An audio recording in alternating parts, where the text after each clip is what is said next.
एक दिन एक साधु स्वामी विवेकानंद के पास आया। वह चिंतित प्रतीत हो रहा था।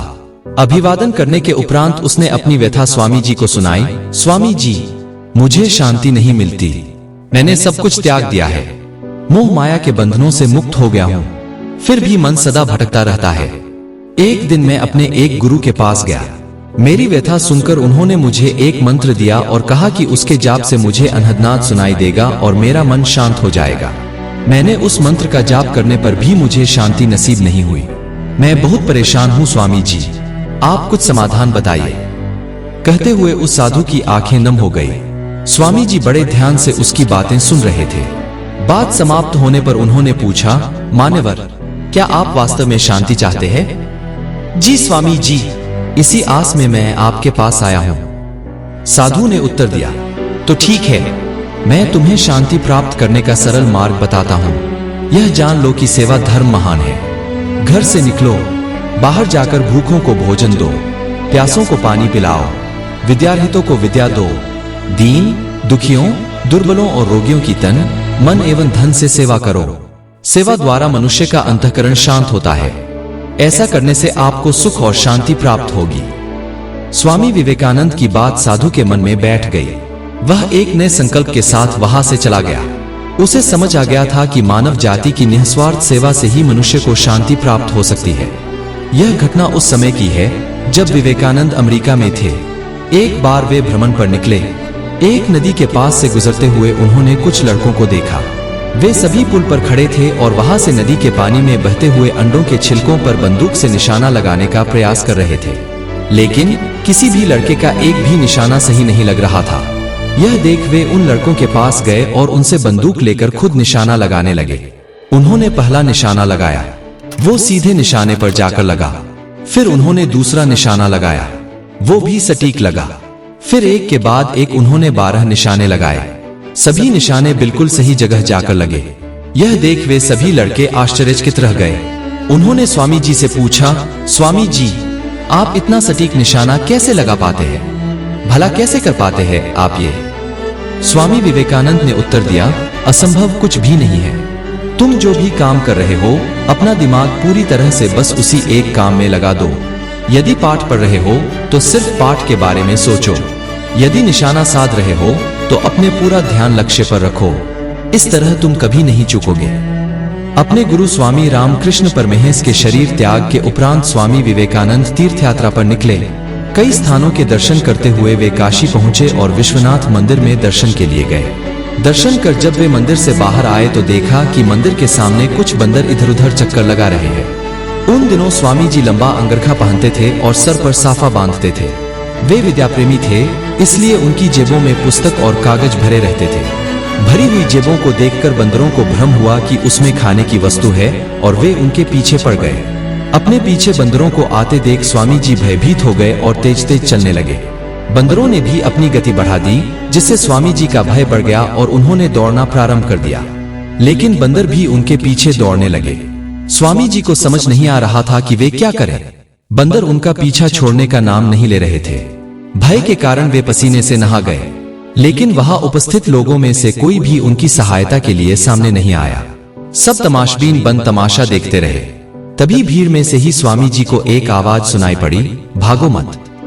जो ही ये शब्द स्वामी जी के कानों में पड़े, वे रुक गए।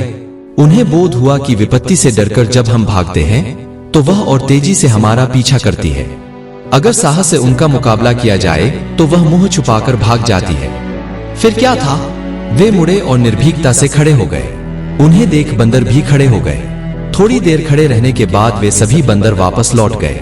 वह दिन स्वामी जी के जीवन में एक नया मोड़ लेकर आया। उसके बाद समाज की बुराइयों को देख वे कतराए नहीं और हौसले के साथ उनका सामना किया। एक बार स्वामी विवेकानंद रेल में यात्रा कर रहे थे। वे जिस कोच में बैठे थे उसी कोच में एक महिला भी अपने बच्चे के साथ यात्रा कर रही थी। एक स्टेशन पर 2 अंग्रेज अफसर उस कोच में चढ़े और महिला के सामने वाली सीट पर आकर बैठ गए। कुछ देर बाद वे दोनों अंग्रेज अफसर उस महिला पर अभद्र टिप्पणियां करने लगे। वह महिला अंग्रेजी नहीं समझती थी। कुछ न समझ में आने के कारण वह चुप रही। उन दिनों भारत अंग्रेजों का गुलाम था। अंग्रेजों का भारतीयों के प्रति दुर्व्यवहार आम बात थी। कोई उनका विरोध करने का साहस नहीं कर पाता था। जिससे उनका हौसला बढ़ता ही जा रहा था। धीरे धीरे वे दोनों उस महिला को परेशान करने पर उतर आए। वे कभी उसके बच्चे का कान उमेट देते तो कभी उसके गाल पर चुटकी काट लेते, कभी वे महिला के बाल पकड़कर झटक देते थे। परेशान होकर उस महिला ने अगला स्टेशन आने पर एक दूसरे कोच में बैठे पुलिस के भारतीय सिपाही से शिकायत की। महिला की शिकायत पर वह सिपाही उस कोच में आया भी, लेकिन अंग्रेजों को देखकर वह बिना कुछ कहे ही वापस चला गया। रेल के फिर से चलने पर दोनों अंग्रेज अफसरों ने अपनी हरकतें फिर से शुरू कर दी। विवेकानंद काफी देर से ये सब देख सुन रहे थे। अब उनसे न रहा गया। वे समझ गए थे कि ये अंग्रेज इस तरह नहीं मानेंगे। वे अपने स्थान से उठे और जाकर उन अंग्रेजों के सामने खड़े हो गए। उनकी सुगठित काया देखकर अंग्रेज सहम गए। पहले तो विवेकानंद ने बारी बारी से उन दोनों की आंखों में घूर कर देखा, फिर अपने दाएं हाथ के कुर्ते की आस्तीन ऊपर चढ़ा ली और हाथ मोड़कर उन्हें अपने बाजुओं की सुडौल और कसी हुए मांसपेशियां दिखाई। इसके बाद वे अपने स्थान पर आकर बैठ गए। विवेकानंद के साहसपूर्ण रवैये से दोनों अंग्रेज अफसर डर गए। उन्होंने उस महिला और उसके बच्चे को परेशान करना बंद कर दिया।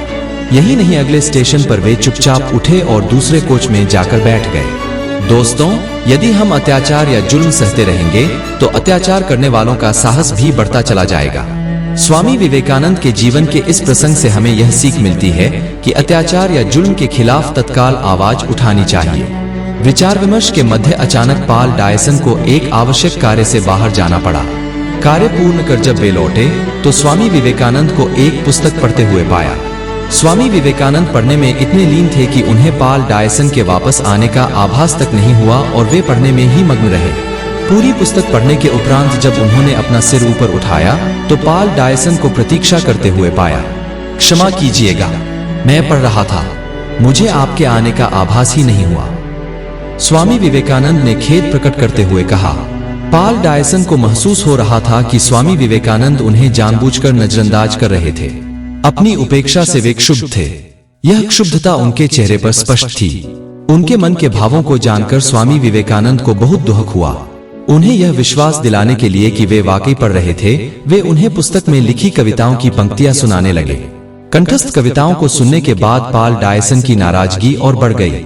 उन्हें लगने लगा कि स्वामी विवेकानंद ने वह पुस्तक पहले से ही पढ़ी हुई थी और उनकी उपेक्षा के लिए वे उनके समक्ष पुस्तक पढ़ने का स्वांग कर रहे थे। वे बोले, 200 पन्ने की पुस्तक तुरंत पढ़कर उसकी सारी कविताएं कंठस्थ कर लेना संभव नहीं है। यह सुनकर स्वामी विवेकानंद ने कहा, महोदय, किसी भी कार्य को यदि एकाग्रता से किया जाए तो समय कम खर्च होता है और कार्य का परिणाम अधिक प्राप्त होता है। एकाग्रता बहुत महत्वपूर्ण है, इसलिए कोई भी कार्य एकाग्रता के साथ करना चाहिए।